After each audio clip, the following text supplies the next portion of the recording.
Hai, nama saya Regi, dan di video kali ini saya akan menjelaskan tentang mikroba, khususnya pada protista dan juga virus.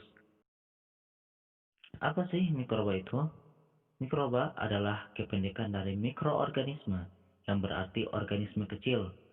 Mikroba adalah organisme hidup yang menghabiskan hidupnya dalam ukuran yang terlalu kecil untuk dilihat dengan mata kasar, sehingga dalam penelitiannya kita perlu alat bantu yaitu mikroskop. Mikroba terdiri dari 4 kelompok, yaitu fungi, virus, protista, dan juga bakteri.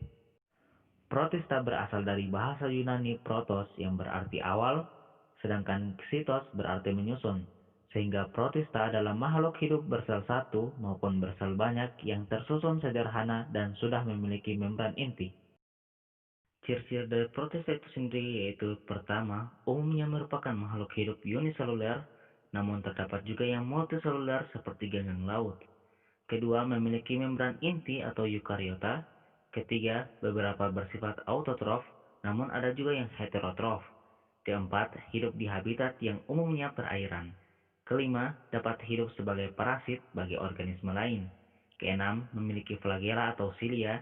Ketujuh, respirasinya secara aerobik, yaitu proses pemecahan senyawa glukosa yang membutuhkan oksigen.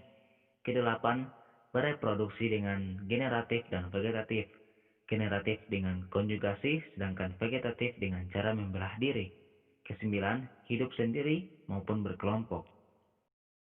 Klasifikasi protista terdiri dari tiga, yaitu protista mirip hewan seperti protozoa, protista mirip tumbuhan seperti Eglonophyta atau alga, dan protista mirip jamur seperti Myxomycota atau jamur lendir. Protista selain memberikan manfaat seperti zooplankton yang merupakan protista berklorofil yang berguna sebagai makanan ikan dan arthropoda air, dan juga Entamoeba coli yang di dalam usus besar mamalia yang ikut berperan dalam proses pembusukan sisa makanan, namun juga ada yang berdampak buruk seperti penyakit tidur yang disebabkan oleh Trypanosoma gambiens yang ditularkan melalui lalat sese dari jenis Glossina tachyonidas, dan juga Entamoeba histolytica yang hidup di dalam liang usus manusia yang menyebabkan kerusakan jaringan pada usus dan diare. Virus merupakan mikroorganisme patogen yang hanya dapat bereplikasi di dalam sel makhluk hidup karena mereka tidak memiliki perlengkapan seluler untuk bereproduksi sendiri. Ciri-ciri dari virus yaitu yang pertama, berukuran ultramikroskopis. Kedua, parasit sejati atau parasit obligat.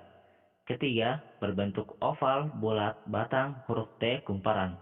Keempat, kapsid tersusun dari protein yang berisi DNA atau RNA. Kelima, dapat dikristalkan. Keenam, aktivitasnya harus di sel makhluk hidup. Ketujuh, tidak dapat bergerak atau melakukan aktivitas metabolisme sendiri. Kedelapan, reproduksinya hanya memerlukan asam nukleat saja. Berikut klasifikasi virus, yaitu berdasarkan jenis inang yang diinfeksi. Pertama, virus pada tanaman, contoh tobacco mosaic virus dan potato yellow dwarf virus.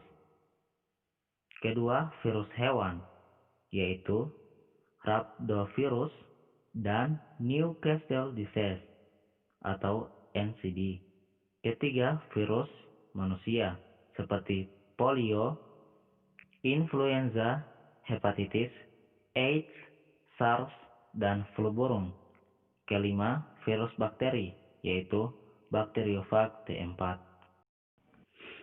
Sedangkan berdasarkan jenis asam nukleat yang dikandung oleh virus, terdiri dari dua, yaitu virus RNA, contohnya virus influenza, virus HIV, dan coronavirus.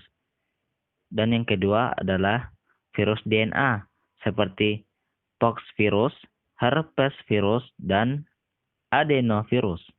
Virus dapat menular kepada siapa saja, baik itu manusia, hewan, maupun tumbuhan. Contohnya polio pada manusia, rabies pada hewan, dan potato yellow dwarf virus pada kentang. Tapi virus juga ada manfaatnya loh. Manfaat virus yaitu dapat digunakan dalam pembuatan vaksin untuk mencegah maupun melawan suatu penyakit. Itulah sedikit penjelasan tentang mikroba, dan semoga video ini bermanfaat. Wassalamualaikum warahmatullahi wabarakatuh.